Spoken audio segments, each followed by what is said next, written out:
Think you have all the answers about your business? Well, then you don't need to listen to today's podcast.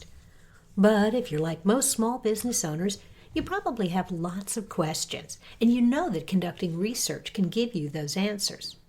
But you're not sure how to get started. Well, that's what we're going to talk about today. Okay, here's the show. Welcome to More Than a Few Words, a marketing conversation for business owners. MTFW is part of the digital toolbox from Roundpeg, and this is your host, Lorraine Ball. You know, you can do a lot of things by the seat of your pants, but it really helps if you do some research up front so you're not completely flying blind.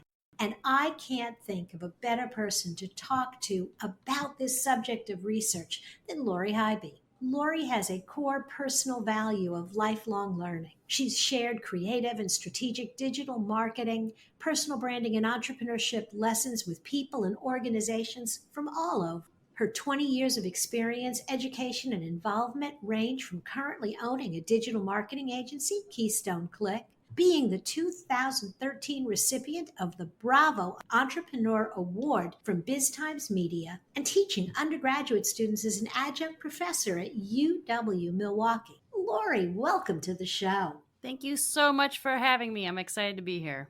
Oh, I am so excited because this whole topic of marketing research, I think a lot of small business owners are maybe reluctant or think, well, I know. They don't. So tell me, why is it important to conduct research before creating a marketing strategy? That's a great question. I'm going to open first with the definition of research as found in Wikipedia, because this is what really just makes me excited about research. So, research comprises creative and systematic work undertaken to increase the stock of knowledge, including knowledge of humans, culture, and society, and the use of this stock of knowledge to devise new applications. Now, the reason this gets me excited is because it's knowledge. And without information, we can't make intelligent business decisions.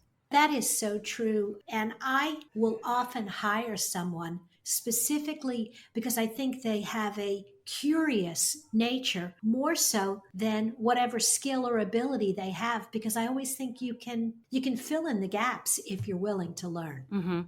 Yeah, 100%.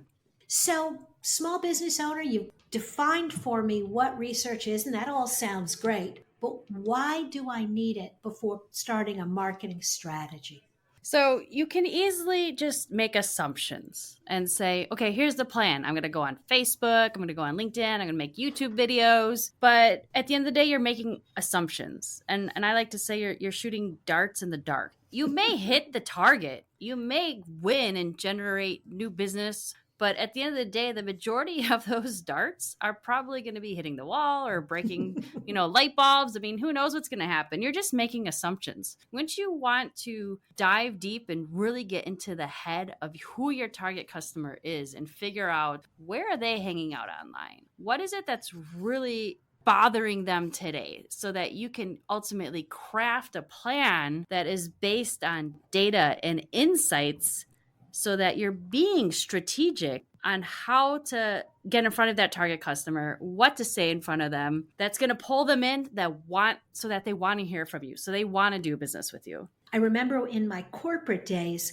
we had done a lot of research and we had several different brands, and we were targeting each of the brands to sort of a different segment of the population. But it turned out that 90% of our management all fell into one segment. And so when they looked at the strategies for the other two brands, they thought we were off the mark, and we had to explain to them, but you're not the customer. Mm-hmm. And if we hadn't had the research to back it up, we'd have had to change the marketing campaigns, which, by the way, were very effective because they were based on research. I love that. That's a great story that you shared. And there's so much truth to that, is that oftentimes business owners or someone that, small business owners are moving forward because they're making decisions based on their own buying habits, or they're making assumptions about why people even buy from them. Where research is removing the assumptions and giving you facts and data, again, to ultimately make intelligent business decisions around your strategy, your messaging, your positioning to grab the people that you want to be working with. Absolutely. I'm convinced. I know that I need to do research, but how do I do that? I mean, I don't have a big market research budget. I don't have 100 staffers. How do I, as a small business owner, conduct research? Those are great questions. And I'm going to say first, as a small business owner, you have to start with your company, yourself, and really figure out what is your distinction? How do you stand out from everyone else? Because you don't want to be considered a commodity item. If you're a commodity item, people will only buy on price. So you need to have a value proposition that's going to attract the type of people that you want coming to you. So I would say start with the questions. Start with the questions that people are asking you about the product or service offering that you have, and start answering those questions and typing them into Google and looking at who else is asking this question and who else is answering this question. Do I have the same stance and positioning that this other company and how they're answering it? Or is this an opportunity for me to be different? By looking at who's asking these questions, you look at Quora, you look at Yahoo, you look at LinkedIn, you just look at all the forums online and figure out, is my target customer asking these same questions? The next thing I would recommend is really figuring out what is the goal that you're trying to achieve at the end of the day. Because you can't really map out a plan at any level without knowing what the end result is. Mm-hmm. And once you know what that goal is, then you can focus your research on helping you to achieve the goal at the end of the day.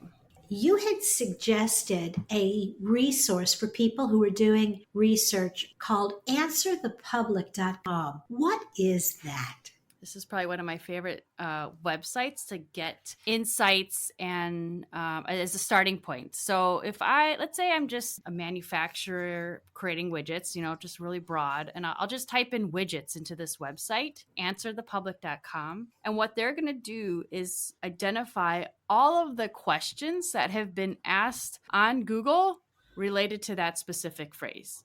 My goodness. Isn't that fascinating? That's fabulous. As a content developer, what I'm thinking is, what a great way to generate blog topics. 100%. Yes.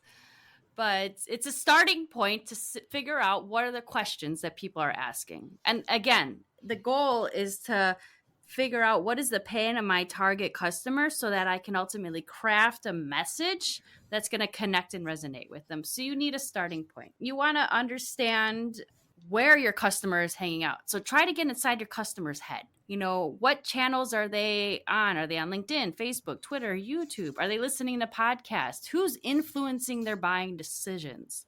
Are they subscribed to certain industry publications? Do they listen to a specific DJ on the radio? I mean, the understanding your target customer helps you to identify where to position that message.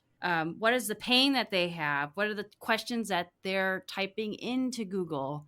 Helps you identify what is the content and the message you should be creating. The other thing, real quickly, I'm going to share is understanding your competition. Oh, yes. Look at what they're doing online. Look at the content they're publishing on social media. Are people engaging with it? Are people liking it and commenting on it? Or is it just sitting there idle? Mm-hmm. What types of stuff are they putting on their blog? Are they publishing on YouTube? And understanding their positioning and their stance on a topic is, again, another way that you can really differentiate yourself and figure out, and this has happened with some of the research we've done, a client will think that a certain company is a competitor, but once we dive into it, we realize, they're actually going after a completely different audience you're going after. Mm-hmm. This is not a competitor that you need to be worried about. If anything, they could be a strategic partner for you. Yeah. You said something a minute ago about looking at your competitors and looking at what they're doing. And I often have people say, well, everybody in the industry is doing this, and they never look to see, is it working? And I think you really hit both points there. Look at what they're doing, but then look and see, are people engaging? Just because they're sharing content, if nobody's noticing, that's not a model you want to follow. Exactly. Lori, this has been such great information. Thank you so much for spending some time with me. Happy to. I love talking about this stuff. I'm going to encourage everybody who's listening to do two things, but only after you're done listening to this episode. Number one, you want to drop by the socialcapitalpodcast.com and listen to some episodes of Lori's, and also drop by her website at keystoneclick.com. Lori, thanks again for joining us. Thank you so much for having me. If you've enjoyed today's conversation and would like to find other resources for small business owners, be sure to check out the Digital Toolbox at digitaltoolboxin.com. This has been another episode of More Than a Few Words.